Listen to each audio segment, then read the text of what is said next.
unit leader in charge of electric systems at Hamilton Sundstrand, but I also do have responsibility for the Rockford site with its 2,100 employees here in the town and community of Rockford. Today we are honored to be with so many employee partners, customers, suppliers, media representatives and friends, and we're very pleased to jointly host the event today with our customer Lockheed Martin.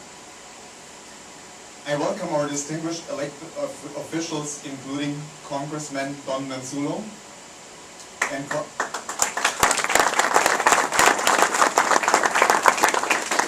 Congressman Bobby Schilling.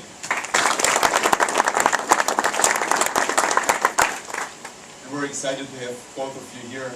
Mr. Manzulo, you've been here a number of times, and Congressman Schilling, thanks for your first-time visit. I hope it's not your last time. We'd like to see you more often at our site. In a moment, I will welcome Stephen O'Brien to the podium. Stephen is the Lockheed Martin Vice President of the F-35 Program Integration and Business Development, and he is a former Top Gun pilot of FA-18s. Stephen, I had the opportunity to fly the F-35 cockpit this morning, and I'm ready to fly the real thing whenever I get an invitation from you. Quite fine. Before we begin, I would like to introduce my F-35 program leadership team. And while we have a lot of things going on, I think it is important that you know the people that stand behind the F-35 program for electric systems. Mark Spanner, Mark, would you please stand up? Mark is the General Manager of the Electric Systems Defense Enterprise. Next, I'd like to introduce our F-35 program managers, Dave Morowick and Rob Bennett. These gentlemen have been very instrumental and the entire F-35 team here at Hamilton Sundstrand behind them have been very instrumental in bringing new technologies to the F-35 aircraft with a continual focus on quality, and that is very important to us also with a focus on cost. Hamilton Sundstrand is proud that our next generation technologies are helping enable the unmatched supersonic stealth capabilities for the world's most advanced fifth-generation multi-role global fighter. Here in Rockford, we design and manufacture the electric power generation and conversion system, and also the engine control system, accessories, pumps, and the gearbox for the F-135 engine. At our other Hamilton Sundstrand facilities outside of Rockford, we also provide the gun system controller. We also do design the fire detection, overheat detection, and tri-bay fire suppression systems, and a control electronics module that helps control the aircraft's flight control surfaces. And last but not least, our sister company, Pratt & Whitney, builds the F-135 engine that powers all F-35 aircraft. As you can see, we have a lot of personal pride for this program. As part of Lockheed Martin's supply chain, we place a strong emphasis on continuously improving our quality. You saw the video of our Hamilton Sundstrand employees on the screen outside of this room. We have a very dedicated and passionate team of employees that place quality at the top of their agenda, and I truly do believe that quality has to be the #1 objective in everything we do here at Hamilton Sundstrand. Hamilton Sundstrand has also been privileged to work with a strategic network of F-35 suppliers who share our commitment to continuous improvement and our quality goal of exceeding our customers' expectations. But let me be clear, right now we're in the midst of unprecedented economic times. With much financial uncertainty, you saw that Dow opened much more favorable this morning, but I would call our current economic times unprecedented again. Therefore, this program is not only important to our suppliers, Hamilton Sundstrand and Lockheed Martin, but to our great country, so that we can continue to provide highly technical jobs for those who will work on this airplane for decades to come. The F-35 program is also critical to the brave servicemen and women defending our country. Thank you again for being here today to support the F-35 program and to see firsthand the advanced capabilities of this revolutionary fighter. With that, I'd like to introduce now Stephen O'Brien. Stephen is responsible for Lockheed Martin coordination across the F-35 business activities, including the U.S. Air Force, the U.S. Navy, the U.S. Marine Corps, the Office of the Secretary of Defense, and also all international and participating countries. Stephen came to Lockheed in 1999 from active military duty. In 2003, he was activated in support of Operation Iraqi Freedom and led 10 large force attacks during the campaign, including the first U.S. Navy strike of the conflict. As I mentioned, he's a graduate of Top Gun, the Navy Fighter Weapons School, and the Naval War College, and an FA-18 pilot with more than 3,000 flight hours and over 700 carrier arrestments. It is my great pleasure that I welcome to the podium Stephen O'Brien. Stephen.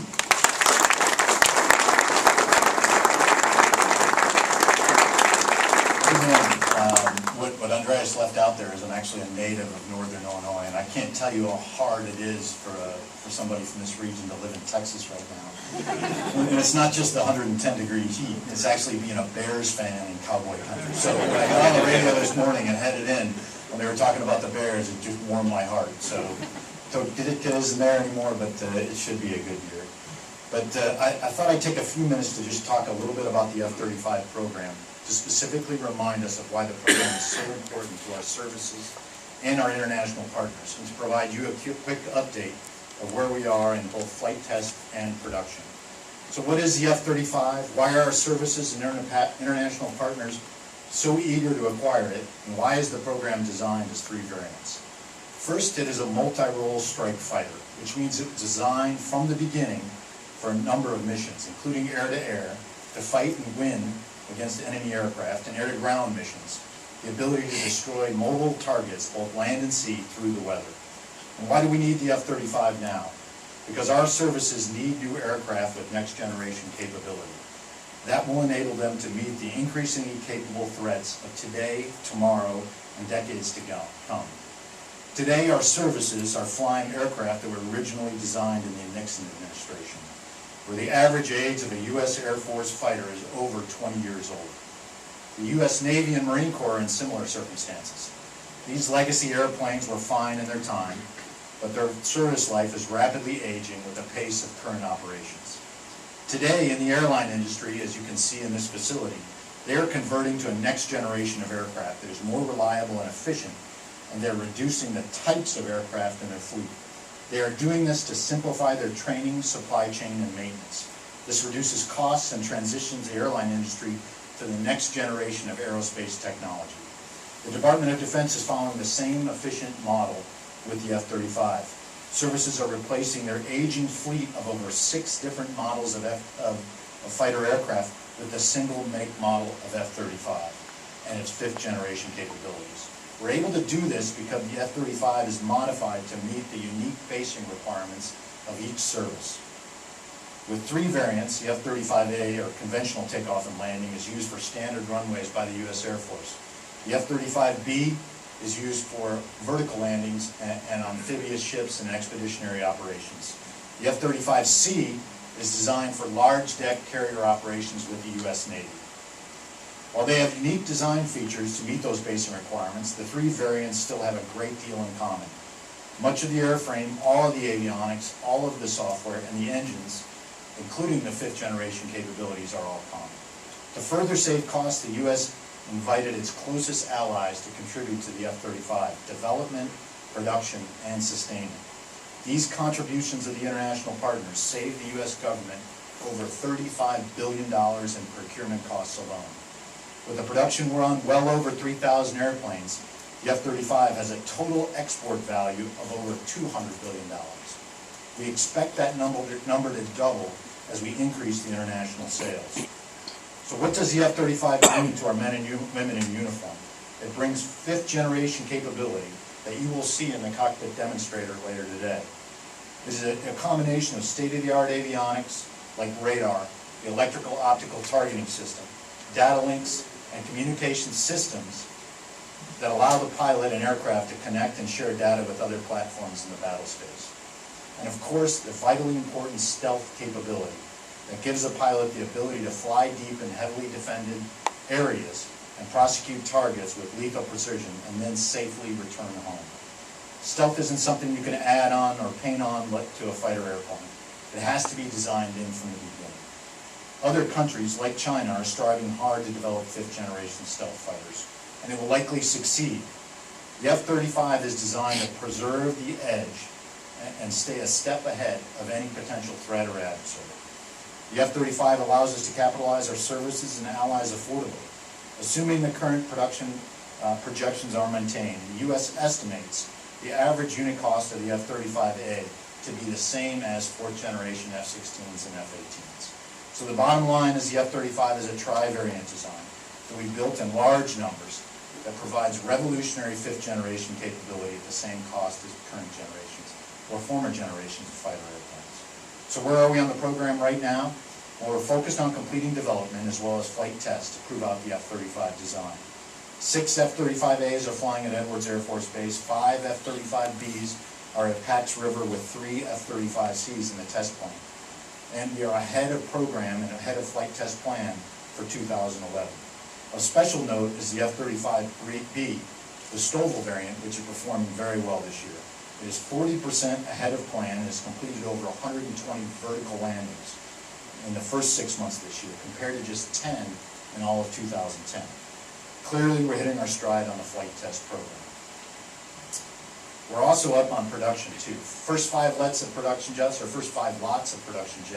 98 airplanes in all, are in some stages of production, even here in the plant today.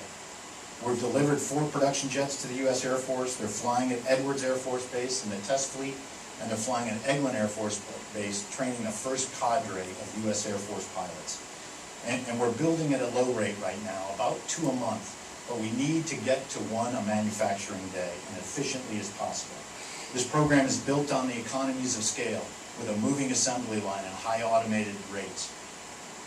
And we need to keep on track to that manufacturing day to keep those economies of scale and affordability throughout the program. In fact, we believe modestly increasing the quantities over the next few years is probably the most cost-effective strategy. Your efforts here at Hamilton Scrunch Training, as well as other suppliers and manufacturers in Illinois and throughout the country, have been getting these aircraft tested and to help us make the transition to full-rate production. And while the F-35 program is clearly going to bring a great increase in combat capability to our armed forces, it's also good for the nation in another way. The F-35 program has more than 1,300 suppliers in 47 states. It is responsible for more than 127,000 direct and indirect jobs, with a total economic impact of $12 billion in this year alone. Illinois has a very large share of those jobs, with 49 suppliers and over 5,500 direct or indirect jobs. Andreas, before I depart, I would like to thank you.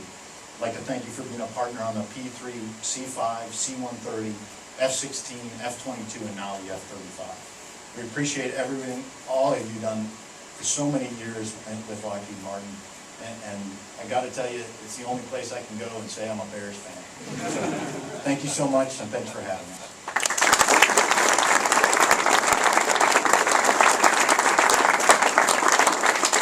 Thank you, Stephen. Appreciate your kind words, and to the team, I have to say, we really value our employees very much here on site, and a word of you of our customers means a lot to us.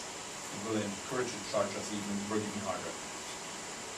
Our next honored guest today is Congressman Don Manzulo. I don't think that he really needs an introduction. He's been here on the site a number of times, and we're very pleased to see you come back. But I would like to give a few high marks of your tenure.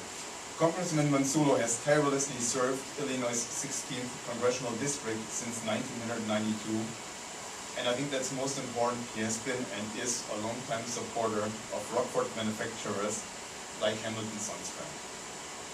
He currently serves on the Financial Services Committee and the House Foreign Affairs Committee, where he is subcommittee chairman on Asia and the Pacific and serves on the subcommittee on the Middle East and South Asia. His focus on manufacturing and improving trade policy and exports continue to positively impact Hamilton Sons-Grant and our global industry. I want to thank you personally for your support to our region here in Illinois and especially in Rockford. Please join me in welcoming Congressman Don Manzulo.